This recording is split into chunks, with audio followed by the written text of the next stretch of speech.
नमस्कार। माली समाचार हिंदी में आपका स्वागत है। मैं दिनेश माली।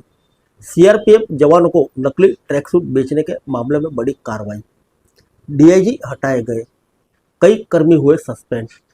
आइए जानते हैं विस्तार से।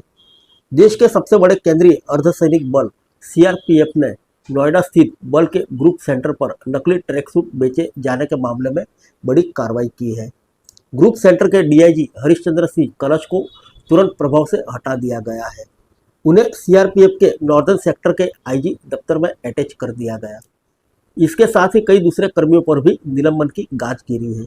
सूत्रों के मुताबिक यह मामला सामने आने के बाद सीआरपीएफ मुख्यालय ने इसकी गहन जांच पड़ताल कराई थी।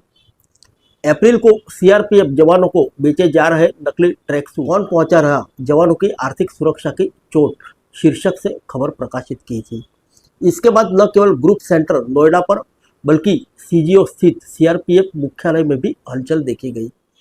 सूत्रों के मुताबिक सीआरपीएफ के शीर्ष नेतृत्व की तरफ से इस मामले को लेकर गहरी नाराजगी जताई गई।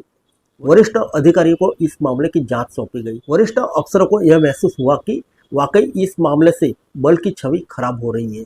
यह मामला जवानों की आर्थिक सुरक्षा के साथ खिलवाड़ करने वाला है। जांच रिपोर्ट के आधार पर 12 अप्रैल को डीआईजी हरविंद्र सिंह कलश को हटाने का आदेश जारी कर दिया गया।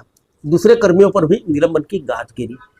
बल के एक अधिकारी ने इस मामले की शिकायत सीडब्ल्यूए अध्यक्ष और डीआईजी ग्रुप सेंटर को दी थी। उसने कहा था कि नोएडा स्थित बल के ग्रुप सेंटर में CRPF boys welfare association CWA द्वारा संचालित परिवार कल्याण केंद्र पर अनधिकृत तौर से ट्रैक सूट की बिक्री हो रही है। शिकायत में यह भी आरोप लगाया गया कि इस ट्रैक सूट को ज़्यादा दामों पर बेचा जा रहा है। इतना ही नहीं, ट्रैक सूट पर एक प्रतिष्ठित ब्रांड का नाम लिखा है। शिकायत करने वाले अधिकारी ने लिखा कि यह ट्रैक सूट नकली है। इस मामले की विस्तृत जांच कराई जाए। बल के सहायक कमांडेंट राहुल सोलंकी ने अपनी शिकायत की प्रति regional CWA, JC Noida, IG vigilance, DIG welfare और डीआईजी ग्रेटर नोएडा को भेजी थी। इसमें कहा गया था कि परिवार कल्याण केंद्र पर अनधिकृत तौर पर ट्रैक सूट की बिक्री हो रही है। नियमों के अनुसार परिवार कल्याण केंद्रों को व्यापार का अधिकार नहीं है। यह तो जवानों और उनके परिवारों के कल्याण की संस्था है।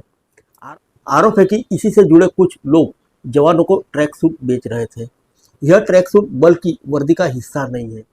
यह भी मालूम हुआ कि ट्रैक सूट जवानों को अधिक दामों पर जबरन बेचा गया है। शिकायतकर्ता ने लिखा, इस मामले में बल के उच्च आदर्शों को धक्का पहुंचा है। जवानों की आर्थिक सुरक्षा को चोट पहुंची है। जवानों की आर्थिक सुरक्षा को बनाए रखने के लिए इस मामले में सख्त कार्रवाई होनी चाहिए। सीडब्ल्यूए केंद्र पर नकली ट्रैक सूट बेचे जाना ये बल की छवि को धक्का पहुंचाता है। ट्रैक सूट वाले पैकेट पर देश की वर्दी भी लिखा है। शिकायत के साथ 1600 रुपये की बिल की स्लिप लगाई गई थी। इस संबंध में डीआईजी को लिखे एक अन्य पत्र में कहा गया कि यह मामला गंभीर है। उपभोक्ता फोरम में इसकी शिकायत की जाएगी। शिव नरेश ब्रांड के नाम पर नकली ट्रैक सूट बेचा जा रहा है। नियमानुसार सीडब्ल्यूए केंद्र पर वही उत्पाद बेचे जा सकते हैं जिन्हें केंद्र के सदस्य खुद बताते हैं। केंद्र पर ट्रैक सूट नहीं बनाया जाता।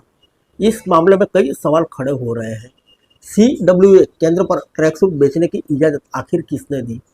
ग्रुप सेंटर पर सीडब्ल्यूए केंद्र वहां के डीआईजी की पत्नी की देखरेख में चलाए जाने का नियम है। यानी सीडब्ल्यूए जीसी की अध्यक्षता की अनुमति से कोई सामान केंद्र पर बेचा जा सकता है। फिर मिलेंगे अगले बुलेटिन में अन्य किसी खबर के साथ। तब तक के लिए इजाज़त दीजिए। नमस्कार।